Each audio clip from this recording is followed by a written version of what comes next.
As he's relaxing in the hotel lobby with a nice meal, a loud group of people walk in, and they're all people that he recognizes. Dahai tells Xiao Qian that all she has to do is follow Xiao Yu to find the good life that she's been looking for. In Shangdu, his words still carry a lot of weight, and he will be able to take care of her. The younger man takes the opportunity to tell her that he will make sure to make up for the bad treatment that Su Chen gave her. He tells her that she should have dumped the abuser a long time ago to be with him. Xiao Qian falls for all of it immediately and allows him to hold her while they walk into the hotel. Then Xiao Yu assures her that his older brother will do everything he can to make sure that they take revenge on Su Chen for her. To her, Xiao Yu isn't that bad, and his big brother is quite wealthy as well. Being with him will be better than being with a bootlicker like Su Chen. The noise finally causes Su Chen to speak up and points out that Xiao Qian really isn't picky with who she decides to stick with. His sudden appearance shocks her, and Xiao Yu takes the opportunity to tell his brother that this guy is the man who dared to attack him. Dahai recognizes him as the guy that he gave a huge loan to recently. The bigger man has been planning to find him for a while now, but now that he knows that his benefactor is the same person that harassed his brother, he now has more plans for the foolish younger man. Xiao Yu is surprised that his brother knows Su Chen, and the large man tells him that this guy is the same person that mortgaged his house and borrowed over 500,000 yuan from him. And on top of that, it just so happens that tomorrow is the repayment day. It seems like they both have scores to settle with him. Xiao Qian is grossed out by the fact that he even had the audacity to borrow money from Dahai. Because of that, he definitely won't be able to clear the debt in this lifetime. Luckily for her, she didn't get involved with him. Su Chen isn't worried by the noisy guests and calmly wipes his mouth after his meal. Dahai leans down and threatens Su Chen with his pending repayment. He can't be here enjoying himself in a hotel when the man he owes so much money to is standing right in front of him. Xiao Yu yells that he won't be able to pay back the money no matter what. It's best that they just finish him now that they have the chance.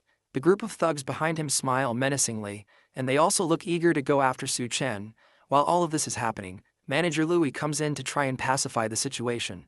Dahai agrees to talk it out if our protagonist kneels down and apologizes to him and his brother. If he does that, then they will consider peacefully settling the matter. Manager Louis asks Su Chen what exactly is going on, but he dismisses it, calling them nothing but simple pests. That doesn't sit right with Dahai, and the bigger man slams a large hand on the table. He had been giving our protag basic respect since, but today, he's definitely finished. Nothing he does today will be able to save him from what's about to happen. That's what he thinks. At least until some newcomers walk into the hotel restaurant and the man in front demands to know what's going on. Both Dahai and Su Chen recognize this scary-looking man. His name is Gao Cheng, and in Su Chen's last life, he was known as the Skull Crusher.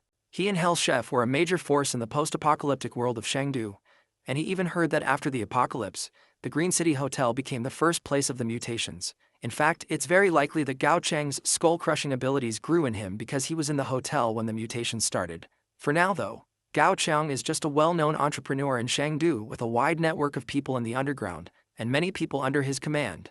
The man notices that Su Chen has an interesting glare. Now that the chaos has settled down and they weren't making a mess of his hotel, Gao Cheng continues on with the business he had in the hotel. He brings Duan Ya to an office in the hotel, where Mr. Sun waits for them, pouring a glass of wine as they enter. This man is named Mr. Sun, and the chef wonders what exactly he wants to discuss with her. The man tells Duan Ya that he has heard about her being a great beauty, and today he finally gets to meet her in person. He offers her a drink, but the chef can clearly see that some sort of drug has been dissolved in it. As she stares at the glass in disbelief, meanwhile, Su Chen swirls his own glass of wine in his presidential suite bedroom. In his previous life, he hid with Xiao Qian in their basement, and they barely managed to survive the extreme heat of the apocalypse. He never expected that at this time he'd ditch her and she would end up following him around. Either way, it's a good opportunity to settle old scores with her and get his revenge. He watches Xiao Qian and the others play outside in the pool, and they don't seem to notice him. The two men stand outside in their swimsuits and wait for the ladies to join them. Dahai notices that the air has been getting much hotter recently, and it almost seems like it's hotter at night than in the day. That's exactly the reason why Xiao Yu suggested that they go to the pool to cool off. Seeing the girls in swimsuits was just going to be an added bonus for them. The two men are excited just thinking about it, and they hug in joy at the bright idea. The two girls make their way towards the pool in their swimsuits, and they notice that the moon looks brighter than normal. When they reach the pool, Xiao Yu takes Xiao Kim's hand and confesses that his love for her shines brighter than the moon. She doesn't care about his pointless advances because it's too hot, and she just wants to get to the pool. Su Chen laughs at them from upstairs. The bright red moon means that the apocalypse is about to start. He swirls his glass of wine in the air and drinks to the start of the end of the world. Suddenly the moon explodes with a bright burning heat, and the four people outside immediately feel it. They make a run for the hotel lobby, but Dahai is too slow to keep up with them. The moonlight suddenly feels burning hot, and their skin starts to burn from the heat. The people inside the hotel notice that the outside has become just as bright as if the sun were out, and it were daytime. Dahai's men wonder whether he will be all right, but one of them mentions that he is probably just flirting around with the girls, and they should leave him to his happiness.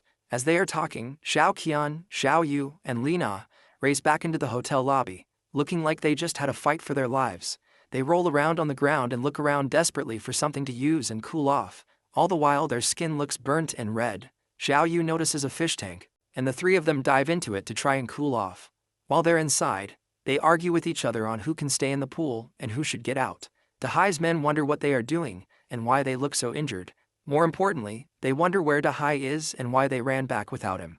Xiao Yu realizes that they abandoned his brother outside, but by then, it's already too late. His skin is burnt worse than the others, and he has blisters all over his body. Everyone rushes to take care of him before he collapses. Meanwhile, Mr. Sun asks Duanya why she isn't drinking the wine. Before she can answer, Gao Chang cuts in and tells him that a banquet has already been prepared for him. Mr. Sun doesn't care though. He's only concerned by the fact that Duanya didn't drink what she was offered. Nobody in Shangdu dares not to drink the wine he pours. He tells Gao Qiang to back off since this is none of his business. At that moment, Duanya realizes that Gao Chang had set her up. He must have done it to try and climb up the ladder and win Mr. Sun's favor. The large man thinks he's invincible in Shangdu and that he can go around harming many women. And today, it seems like he targeted her. She's completely certain that there is something wrong with the drink, and she must not take it. However, there's nothing she can do to escape this situation. At that moment, the moon shone with a bright red, burning light. The light blinds both Gao Chang and Mr. Sun for a moment, before they both rush to close the curtains because of the heat. The two men are sure that something horrible is going on, and they decide to go downstairs and find out more information. While Dawn sighs in relief that a distraction like that had saved her from something terrible. Downstairs, everyone in the hotel had gathered in the lobby to try and escape. Manager Louis urges them to calm down and tells them that a rescue team was on their way to take them to a more secure location. The people don't seem convinced, and chaos starts to burst out in the lobby. Meanwhile, Gao Chao makes his way downstairs and asks someone what's going on. He explains that there was a sudden temperature rise, and the news had reported that hundreds of people had already been injured. Mr. Sun tries to call up one of his friends to send someone to pick him up from the hotel, but they tell him that right now, they're working to make sure that there aren't any power issues, and because of that, nobody is available to come over and pick him up. Dahai is still burning in the corner from his direct exposure to the sunlight. His men tell him that he needs to go to the hospital while he screams in pain every time someone touches him. But with it being so hot outside, there's no way they will be able to get to the hospital. He tries to call one of his other men, Xiao Dao, to drive over there and pick him up. Xiao Dao is already in the underground garage of their real estate headquarters, and he starts driving out to go and pick them up at the hotel. Because he's underground, he can't feel the heat as much as others can, until he drives into the street and notices that everywhere is bright as if it were still daytime. Then his tires blow out and the car stalls on the road. He's forced to step out of his car and run back to the building. He calls Dahai to tell him about the car blowing out, but his attention is diverted to something more painful. His shoes were dissolving with every step he took and he tripped, falling to the ground. He opens his eyes and sees that there is a completely melted and dissolved body lying beside him. He screams and tries to get up, but his skin sticks to the floor as he does. The heat had already melted most of his face and stuck him to the ground. Back at the hotel, all that Dahai and his crew can hear are loud screams coming from the phone as the heat roasts Xiao Dao on the ground. While all of this chaos goes on downstairs, Su Chen sleeps comfortably in a nice, well-air-conditioned room, without a care in the world. Almost immediately, breaking news reports circulated on the TV, warning people that the weird temperature anomaly had already taken nearly 100 lives. It advised people to stay indoors to prevent skin and respiratory burns. The heat is so powerful that not too long later, the city's power grid blows up, leaving everywhere without electricity. Dahai continues trying to call back the driver, but the line never connects. It seems like Dahai is no more, and on top of that, all the other rooms in the hotel have been fully booked. Dahai and his group had to resort to taking the last room available, which they will have to share with Xiao Qian and Li Na. The two girls are not pleased about this at all, and they complain that they will need a separate room. While they're arguing, the power goes out, which means that the air conditioning also stopped in the hotel, causing the building's temperature to rise rapidly. If they don't leave the room, they'll suffocate from the high temperature. While the men struggle to take off their clothes and try to find a way to cool down, Xiao Qian remembers that Su Chen had booked the presidential suite, and it even had a pool. If they kicked him out, they could take over the place for themselves. Suchin himself enjoyed the night by swimming in his room's personal pool. In his last life, the city's electricity had hidden dangers due to improper maintenance.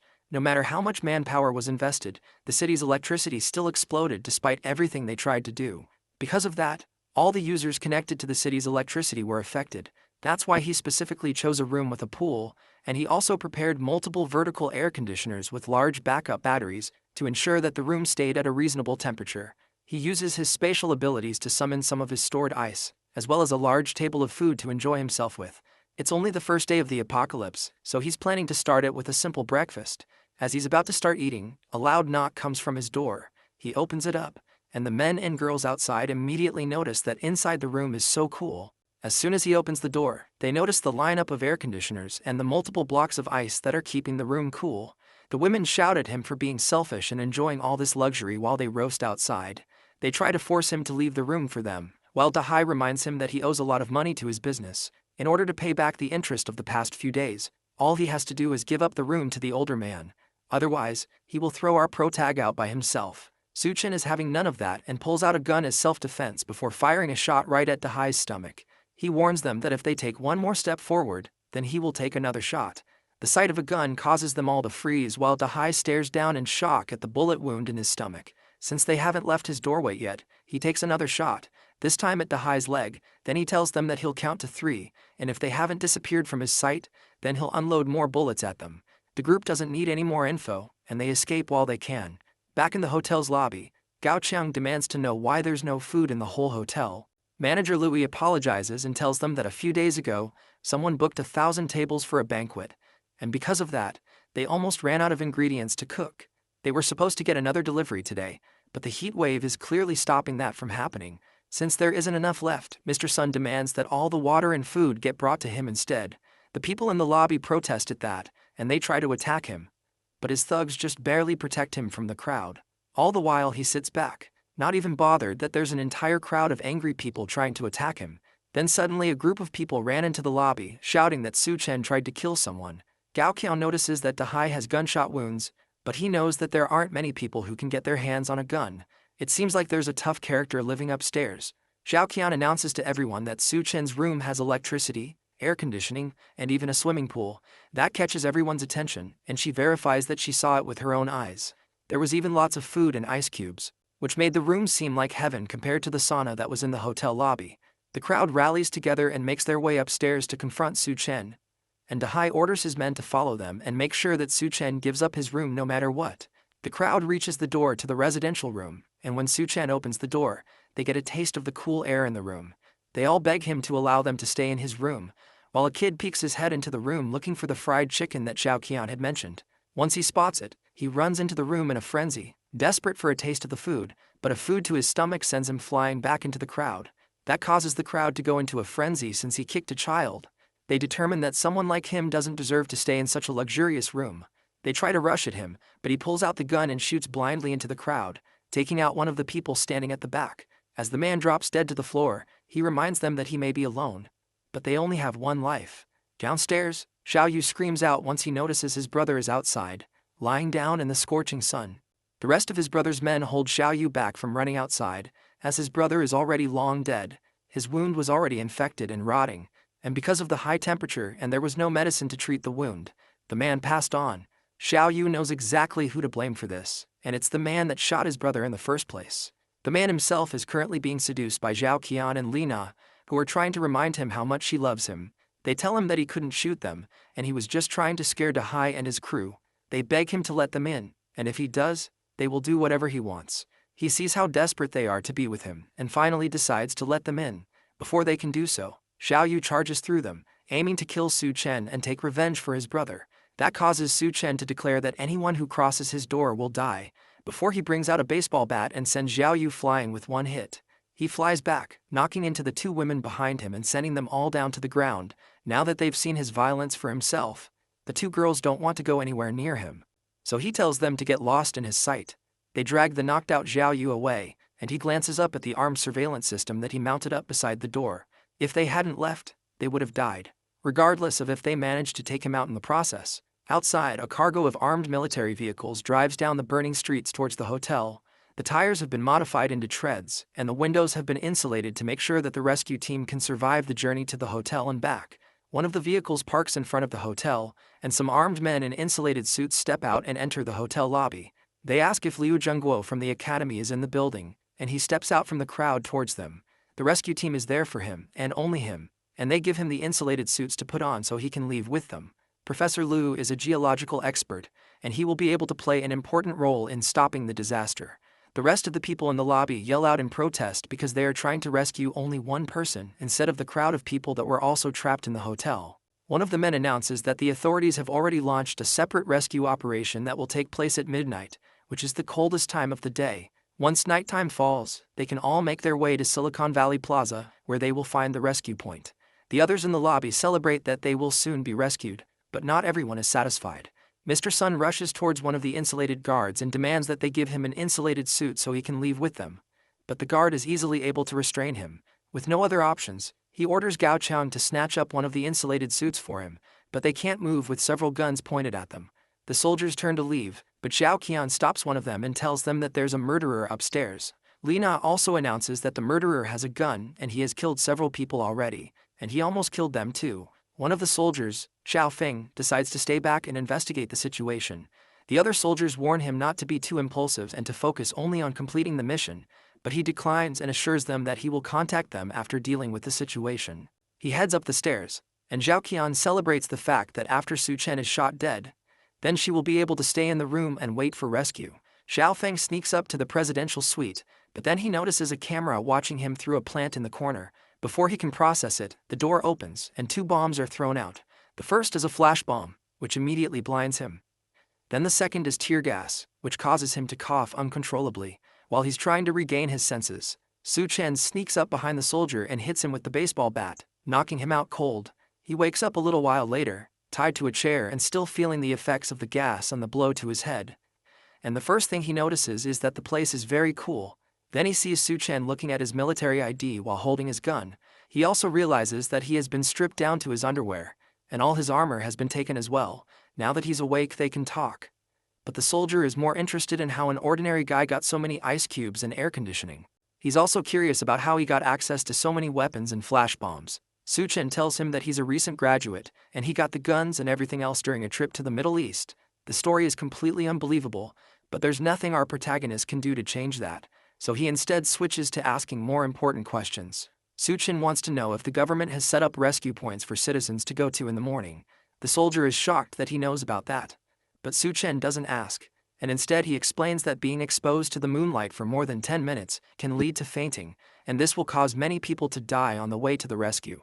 Xiaofeng knows this, but there's no other way to save people. They have established safe zones and modified rescue vehicles in the area, and all they need is for the residents to reach the rescue point on their own. All they need to do is to wear some sort of insulated blanket, and they should be able to survive the walk to the rescue point. Su Chen places a hand on his shoulder and goes behind him with a gun pointed at the back of his head. The soldier begs for a moment for our protag not to kill him, but Su Chen cuts the ropes and sets him free. He respects the soldier's work and decides to let him go, but not before warning him about the mounted guns on the ceiling. If anyone comes after him again, those guns will activate, and no one will survive except him. He understands and decides to leave peacefully, but not before all his guns are confiscated. The people in the lobby notice that the soldier left without telling them anything except advising them to wear insulated blankets while they head to the rescue point. Mr. Sun slaps Gao Qiang in anger and blames him for everything not going his way. The others wonder just how long they will have to deal with the annoying man, but they have no choice for now. Once the rescue team has taken them in, they will need Mr. Sun's connections to live comfortably. Su Chen watches from the shadows and asks if Gao Qiang wishes to restore order even in times like these. The 2 men immediately become hostile once they see him, but he calms them down by telling them that he is only there to make a deal. To calm them down, he shows them a bucket filled with edible ice cubes. The 2 men go wild for the ice cubes, and one of them suggests that they kill Su Chen and go get more ice from his room. Su Chen politely counters that idea with an assault rifle to the throat. Gao Qiang seems to have more common sense and suggests that they make a deal with him instead. Thanks to that, Su Chen agrees to give them both some cubes of ice while they negotiate. The other man wonders just what is in our protagonist's room when just a cube of ice feels this good. Gao Qiang decides that for now they'll agree to his demands. Then they'll look for a way to kill him later. While they're enjoying the ice, Mr. Sun notices them enjoying the ice cubes and attacks Gao Qiang for it. The bigger man tells his subordinate that he better bring out better stuff next time, else he will be dead meat. Then he takes the bucket of ice cubes and enjoys them for himself. As he's eating, he notices Duanya in the corner, still fully dressed in her suit despite the fact that everyone else has stripped down because of the heat. She glares at him while he mocks her for being too modest, but that only causes him to grab her by the hand and try to pull her away because he's in the mood. She pulls back and slaps him across the face for touching her, and he retaliates by ripping apart her suit jacket in anger. Then he threatens to have his way with her right there in the hotel lobby for everyone to see. With her jacket gone, he notices that she's actually soaked with sweat, and he offers to take the rest of her clothes off. That's the last straw for Gao Cheng, and he finally stands up to the large man. Mr. Sun is frightened by the voice for a moment, but he turns around angrily and asks Gao Cheng if he really understands who he's talking to. However, Mr. Sun doesn't realize that he's talking to a man who doesn't care anymore. Gao Cheng takes a knife from his back and jabs it into the larger man's neck. The people in the lobby freak out now that another person has been killed. Gao Kang tells them that Su Chen is right. The world is ending, and people like Mr. Sun need to die along with it. Now with that guy dead, the place fell under Gao Cheng's command, and everyone else can either listen to him and go to the rescue point, or stay there and die. Su Chen watches them from a higher floor. It seems like his words are effective, and since Gao Cheng was the boss of the hotel in his last life, he has successfully accelerated the process of him taking over the place. Later, the new boss of the Green City Hotel enjoyed a large drink from the bucket of water that Su Chen had given him earlier. Both Lina and Xiaoqian beg at his feet for him to give them a little water out of it in exchange for anything he wants. He throws the water at them and tells them to follow him so he can have them do whatever he wants. As the two women fight for the water on the ground, one of Gao Cheng's men asks if he doesn't plan to head to the rescue point. The boss disagrees and tells them that since it's Doomsday and they want to survive, then they have to rely on themselves. The rescue point is a kilometer away, and if they don't make it there alive, then it's certain death. Since they are low on supplies, then they should not be taking freeloaders with them. Gao Cheng agrees with that fact, and he decides to take a page from Su Chen's book by keeping them as cannon fodder. Once midnight hits, it's time for people to start heading towards the rescue point. Several people wrap themselves in blankets and leave the hotel towards safety. Ever since Gao Cheng took control of the supplies, the rest of the people in the hotel haven't been given any food or water. Staying in the hotel would be certain death. But if they head to the rescue point, then there might be a slim chance of survival. The large group of people walk along the empty roads with boards tied to their shoes. But even with that, the heat is still almost too much. One of the survivors trips on the boards and falls down on the incredibly hot asphalt. She immediately melts on the ground while the other survivors continue on without her. At a time like this, no one knows if they will be able to survive, so there's no time to worry about others, even if they are family or loved ones. Xiaoqian and Li Na wrap themselves in and get ready to leave the area as well. In the hotel, they only have enough snacks for about 2 days, so they're especially excited to reach the rescue point and eat as much as they can. But before they can leave, one of the men rips the towel away from Xiaoqian. He tells her that Gao Cheng gave them food, so they shouldn't be so quick to leave. He tells them to have some fun with him instead of leaving as he rips Xiaoqian's clothes. The two of them beg him to take them to a room first before they start having fun, all while Su Chen watches everything from the top floor. In his last life, he went to the rescue point with the others, but no one told him to bring a blanket. So even though it was only a short kilometer, many people died on the way there. At least with his advice from earlier, more people should be able to survive the trip and make it to safety. Meanwhile, the two girls continue to beg the man to let them have some privacy, but he laughs at them and asks what they are even afraid of. It's not like there are ghosts in the area. As he says that, 2 zombies break through the glass into the hotel lobby. Gao Cheng and the others in the lobby scream as they walk slowly towards them, and Xiao Yu wonders if they will also get turned into zombies if they get bitten. Gao Cheng grabs the other man by the neck and throws him at the zombies as a distraction, and his skin burns as soon as they touch him. After seeing all of this, Su Chen finally decides to join in on the action. He heads downstairs with a katana on his back and tells the other people to move aside. They're surprised that he wants to deal with those things by himself, but Gao Cheng tells them to watch and let him do what he wants. And once he kills them, they will kill him. Meanwhile, Su Chen watches the zombies as they growl at him. In his last life, corpses that get exposed to sunlight will mutate, but they aren't actually zombies, which means that they won't spread the virus. He calls them drought demons, and they are similar to monsters of the same name in a popular Chinese mythological creatures book. These drought demons actually retain some memories and attachments from when they are alive, and in Mr. Sun's previous life, he was killed by Gao Cheng, which should make him hold on to the desire for revenge, which in turn made him into a drought demon. So because of that, the zombified Mr. Sun completely ignores Su Chen and runs over to kill his murderer instead. As for Dahai, He died from the bullet wounds that Su Chen gave him, so he rushes towards our protagonist instead. The large drought demon lunges a clawed hand at the smaller man, and he's easily able to dodge. Then he rushes towards the other drought demon and brings his katana down, straight through Mr. Sun's head, slicing the drought demon completely in half. As he dies, a small purple crystal comes out of his body and floats in front of Su Chen. In the last apocalypse, where Gao Chang was the leader of the Green City Hotel, he must have gotten his powers after killing Mr. Sun in his last life as well. That means that the crystal will always appear inside Mr. Sun.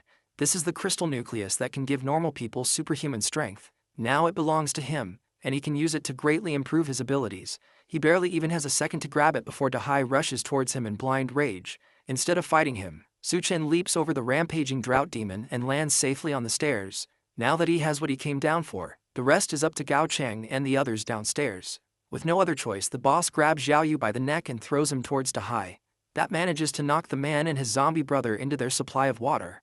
Then he yells for the others to find weapons and attack. Meanwhile, Su Chen pours himself a drink and dissolves the crystal in it. In his last life, these crystal nuclei occasionally appear in the skills of drought demons and other mutant beasts. They are extremely rare, and it only appears inside every 1 in 100. To get the power from them, one has to clean the crystal nucleus thoroughly, then swallow it directly. Once the crystal is fully submerged in the drink, he downs the entire thing in one gulp. The effects show immediately, and his body bursts with so much power that his clothes immediately explode. He screams out in pain as his eyes grow red before finally collapsing naked on the floor. Downstairs, it seems like the zombified Dahai is dead. Gao Qiang stomps on his head in anger and yells for it to move, but it lays motionless on the floor. Killing it also took out their last source of water. Without any water, Lina decides to try and escape to the rescue point, but one of the men grabs her and says that he will cut off her legs if she tries to run again. She begs him to let her go since, without water, everyone there will die of thirst anyway. Then she tells them that if they let her go, she will tell them a way to deal with Su Chen that interests them, and they urge her to speak before they kill her. She tells them that Zhao Qian is Su Chen's finance, and if they attack her at Su Chen's doorstep, then he will definitely open the door so they can ambush him. The men agree with her, and Zhao Qian is shocked that her own sister would suggest using her as bait. They turn to grab the ex-fiancé, and she tells them that she will cooperate with their plan. But first, they need to find her some food. She specifically wants some meat. That's not possible since the meat in the electric fridge has already spoiled. But Gao Chang has an idea. He gives her a knife while the other men gather and hold down Lina. Then he tells her that if she wants meat, then it's up to her. Xiao Qian catches on quickly and realizes that they want her to eat her own sister's flesh. She thinks about it for a moment, then turns to Lina menacingly while holding the knife. Lina starts screaming as Xiao Qian walks towards her. She tries to beg and remind her that they are sisters, and that she shouldn't do this. The other woman doubts her words and if they are really sisters, since not too long ago, her so-called sister had suggested that they use her as bait. Without even thinking about it, she takes Lina by the neck and stabs the knife into her stomach several times. As she brutally murders her sister, even Gao Chang and his men watch on in surprise as she tells her dying sister to blame herself for this happening. Then she laughs over the body as blood pools around her feet. Now that lunch is secured, she laughs crazily and promises that once she has finished eating, she'll go upstairs to his room and drink his blood. Gao Chang tells them to let Duan Ya cook the meat since they will need all the strength they can get to deal with Su Chen. One of the men tries to protest, but the boss reminds him that without water, none of them will last a day. So if they don't want to turn into a dry corpse, then they should do as he says. The man is reluctant, but he eventually shouts for them to look for Duan Ya. Meanwhile, Su Chen has woken up and decides to rest his powers. He realizes that he has gained physique-type abilities, and his resistance to heat has also improved. On top of that, even his muscles and his strength have increased as well. He tests his new power by crushing a large block of ice with one hand. As he stands and admires his new abilities, a knock comes from his suite door. It seems like someone else has come to his door to bother him. He looks through the security camera and notices that it's Hell's chef Duan Ya waiting for him. Outside his door, she waits anxiously for him to open up and let her in. Everybody downstairs has gone crazy like Gao Qiang, and the down floor is no longer safe. Her only hope right now is to partner with Su Chen, and thankfully, she has some leverage to get her way. When he finally opens his door, he's still completely naked as he asks her if everything is okay and if she needs some help. She notices his undressed body and screams, while he hurriedly apologizes and realizes that he forgot to get dressed before coming out to meet her. He invites her inside his apartment, and although he considered subduing her, the atmosphere is a bit awkward now for both of them. But based on his previous life, he knows that Duan Ya is a very strong-willed woman, and she had a cooperative relationship with Gao Qiang. so if he finds a way to bring her to his side, then he will benefit greatly. He starts by telling her that his resources are limited, and on top of that, they had only just met. He can't just be expected to take her in just because she's pretty. Duanya realizes that the room is well equipped with ice and electricity, and because of that, she will have to show her worth if she wants to stay there. She tells him that she's not just a chef, she's also a graduate from Southwest Medical University, which means that she has a medical qualification certificate and 3 years of experience as a surgeon. The fact that she's a doctor is exciting to him, but that doesn't change the fact that his resources are limited and he's uncertain if they can survive till tomorrow. She gets desperate and tells him that as long as he doesn't kick her out of the building, then she'll do anything he wants her to. He accepts her offer and tells her to consider his room her own home. By the time she realizes what she said, it's already too late for her to take it back. He then warns her that her only choice when she's with him is to behave himself and to make sure that she doesn't have any ulterior notices, or else he will take her out. She, however, has no plans of going against him and has never doubted his methods and determination. Now that everything has been decided, he tells her to take off her clothes since now it's time to start repaying him. She goes to take a shower now that Su-chen has allowed her to stay in his room. There's water, electricity, and everything someone would need to survive the apocalypse and never worry about the outside. There's no need to think about the scorching weather or being eaten by the others. For anyone on the outside, this place would be heaven. That doesn't mean Su-chen is any kind of angel, though. His intentions are pretty obvious, especially when he told her that he would give her something different to eat. But she doesn't have a choice. It's either this or the scorching and unforgiving apocalypse. Thankfully, she already considered that he would act like this before she came up to his room, so there's nothing she can do about it. Meanwhile, in the living room, Su-chen watches her shower. He's not doing this to peek, of course. He just wants to prevent her from doing anything improper. That's what he tells himself anyway. After her shower, she comes out in a nurse cosplay outfit that he specifically chose for her. The clothes are a bit too small, and obviously not enough to cover the essentials. He tells her that she looks absolutely perfect in the outfit, which makes Duanya blush and look unsure.